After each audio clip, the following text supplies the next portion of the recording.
സുഹൈൽ, ഇതിപ്പോ അവിടുത്തെ ഇസ്ലാമിക് റെജിമിനെ സംബന്ധിച്ച് ഒരു അവസാന യുദ്ധമായി മാറുകയാണോ?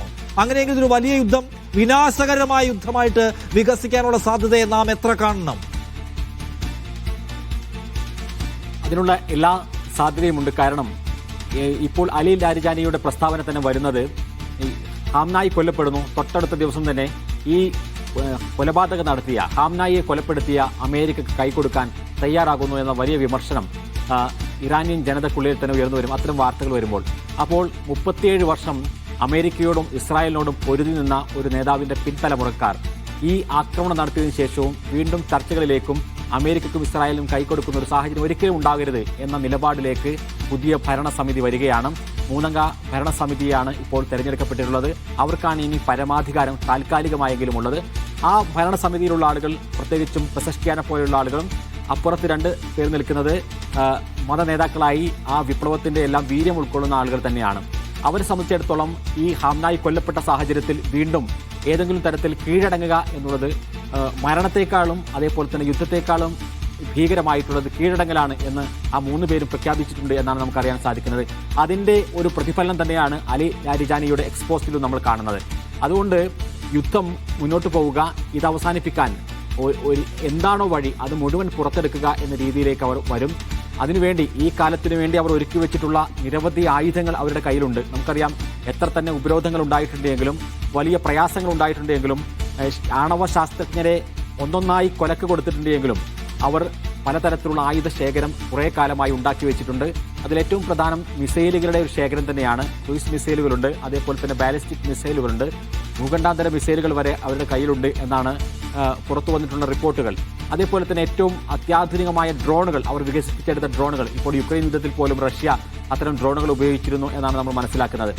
ആ തരത്തിലുള്ള ഡ്രോണുകളും അവരുടെ കൈവശമുണ്ട്. ഇത് ഏതൊക്കെ അവർക്ക് ഉപയോഗിക്കാൻ സാധിക്കും, ഏതൊക്കെ തരത്തിൽ അവർക്ക് പ്രയോഗിക്കാൻ സാധിക്കും എന്നുള്ളത് ഈ ആദ്യ ദിവസങ്ങളിൽ മാത്രമല്ല നമുക്ക് കാണാൻ കഴിയും. കഴിഞ്ഞ ദിവസം ഒരു 12 ദിവസങ്ങൾ ഇസ്രായേലുമായുള്ള നേരിട്ടുള്ള ഇത് ഏറ്റുമുട്ടൽ നടന്നപ്പോൾ ആ ഘട്ടത്തിലാണ് അവർ ഏറ്റവും അത്യാധുനികമായിട്ടുള്ള അവരുടെ മാരകശേഷിയുള്ള മിസൈലുകൾ അവർ ഉപയോഗിച്ചത്. അതുകൊണ്ട് ഇപ്പോൾ ഒരു 13 രാജ്യങ്ങളിലേക്ക് ഇത് പടർന്നു പിടിച്ചു എന്ന് പറഞ്ഞാൽ, ഒരേ സമയത്ത് അമേരിക്കയും ഇസ്രായേലും ആക്രമണം നടത്തുന്ന ഈ സാഹചര്യത്തിൽ പോലും 10-13 മേഖലകളിലേക്ക് ഇതിനെ വികസിപ്പിക്കാൻ ഇറാന് സാധിച്ചുവെങ്കിൽ ഇനിയും അവരുടെ ആയുധശേഷി അവർ തീർച്ചയായും പുറത്തെടുക്കും. നേരത്തെ തന്നെ ഇവർക്കറിയാമായിരുന്നു ഈ ഇസ്രായേലും അമേരിക്കയും ഇറാനെ ആക്രമിക്കുകയാണെങ്കിൽ എന്താണ് സംഭവിക്കാൻ പോവുക എന്നുള്ളത്. ഇറാന് കൃത്യമായി തന്നെ ഒരു പ്ലാൻ ഉണ്ട് എന്നാണ് നാം മനസ്സിലാക്കുന്നത്. ഹാംനായി കൊല്ലപ്പെടും, ആദ്യമായി ഹാംനായി കൊല്ലപ്പെടും. അതേപോലെ തന്നെ ഇറാന്റെ പ്രസിഡന്റ് മസൂദ് പെസഷ്കിയാനും ഒരുപക്ഷെ കൊല്ലപ്പെട്ടേക്കാം. IRGCയുടെ തലപ്പത്തുള്ള ആളുകളും കൊല്ലപ്പെട്ടേക്കാം. അപ്പോഴും ഒരു 4 ലെയർ വരെ ആളുകളെ സജ്ജമാക്കുകയും എങ്ങനെ ഇത് മുന്നോട്ട് പോകണം എന്നതിനെക്കുറിച്ചുള്ള കൃത്യമായ പ്ലാൻ അവർ കാണുകയും ചെയ്തിട്ടുണ്ട്. അതുകൊണ്ട് തന്നെ ഒരൊറ്റ ആക്രമണത്തോടു കൂടി തോറ്റ് പിന്മാറേണ്ടതില്ല എന്ന നിലപാടിലേക്ക് തന്നെയാണ് അവർ പോകുന്നത്. ഗൾഫ് രാഷ്ട്രങ്ങൾക്കുമേൽ പക്ഷേ ഇത്രയേറെ ആക്രമണങ്ങൾ ഉണ്ടാകുമെന്ന് ആരും പ്രതീക്ഷിച്ചതായിരുന്നില്ല. അത് വെറും ഒരു സമ്മർദ്ദത്തിന് മാത്രമുള്ള ഒരു യുദ്ധമായിരിക്കും, സമ്മർദ്ദത്തിന് വേണ്ടിയുള്ള ഒരു ആക്രമണം മാത്രമായിരിക്കും, അത് US ബേസുകളെ ലക്ഷ്യമിട്ട് തന്നെ ആയിരിക്കും എന്നാണ് പ്രതീക്ഷിച്ചിരുന്നത്. പക്ഷേ ഇപ്പോൾ അത് അവിടെ നിന്നും കടന്നുകൊണ്ട് കുറച്ചുകൂടി മാരകമായ രൂപത്തിലേക്ക് പോവുകയാണ്. ഇപ്പോൾ കുവൈത്ത് ഉൾപ്പെടെയുള്ള മേഖലകളിൽ ഇപ്പോൾ അമേരിക്കക്ക് വരെ തിരിച്ചടി നേരിട്ടുകൊണ്ടിരിക്കുകയാണ്. അമേരിക്കയിൽ കുവൈത്തിലെ 3 സൈനികർ, കുവൈത്തിൽ വെച്ച് US സൈനികർ മരിച്ചു എന്നുള്ള, കൊല്ലപ്പെട്ടു എന്നുള്ള കാര്യങ്ങൾ വരുന്നു. അതിന് പുറമെ ഇപ്പോൾ സ്ഥിരീകരിക്കാത്ത ഒരു വിവരം എന്ന് പറയുന്നത് കുവൈത്തിൽ വെച്ചുകൊണ്ട് അമേരിക്കയുടെ ഒരു F-15 യുദ്ധവിമാനം തകർന്നു വീണു എന്നുള്ള റിപ്പോർട്ടുകൾ കൂടി ഇപ്പോൾ വരുന്നുണ്ട്. അത് നമുക്ക് സ്ഥിരീകരിക്കാൻ സാധിച്ചിട്ടില്ല. അപ്പോൾ ആ തരത്തിലുള്ള തിരിച്ചടികൾ അവർ ഗൾഫ് മേഖലകളിലേക്ക് അവർ നൽകിക്കൊണ്ടിരിക്കുകയാണ്. ആ തിരിച്ചടി തീർച്ചയായും അവർ തുടരുക തന്നെ ചെയ്യും. ഇനി ഏറ്റവും പ്രധാനമായിട്ടുള്ളത് ഈ കടലിൽ സ്ഥിതി ചെയ്യുന്ന യുദ്ധക്കപ്പലുകൾക്ക് നേരെയും അവിടെയുള്ള US സൈനികർക്ക് നേരെയും ആക്രമണം നടത്തുമോ എന്നുള്ളതാണ്. ഒന്നിച്ച് ആ തരത്തിലുള്ള ഒരു അറ്റാക്ക് നടത്താനൊക്കെ അവർക്ക് പദ്ധതിയുണ്ട് എന്ന് നമ്മൾ മനസ്സിലാക്കുന്നു.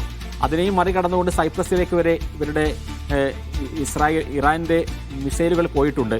അപ്പോൾ അത് തീർച്ചയായും ആ കടലും കടന്നാണ് പോയിട്ടുള്ളത്. അവിടെയൊക്കെ നിരത്തി വെച്ചിട്ടുള്ള വ്യോമ പ്രതിരോധ സംവിധാനങ്ങളെയൊക്കെ തകർത്ത് മുന്നോട്ട് പോകാൻ ഇറാന്റെ മിസൈൽ ശേഖരത്തിന് സാധിക്കുന്നുണ്ട്.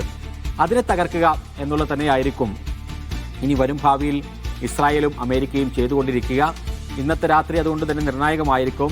ഇത്രയേറെ ശേഷി ഇപ്പോഴും അവർ കഴിയുന്നു എന്ന് പറയുമ്പോൾ, കാരണം അമേരിക്കയുടെയും ഇസ്രായേലിന്റെയും താരവിമാനങ്ങളും ഈ അവരുടെ റഡാറിൽ പോലും പതിയാത്ത തരത്തിലുള്ള ചാര ശൃംഖലകളും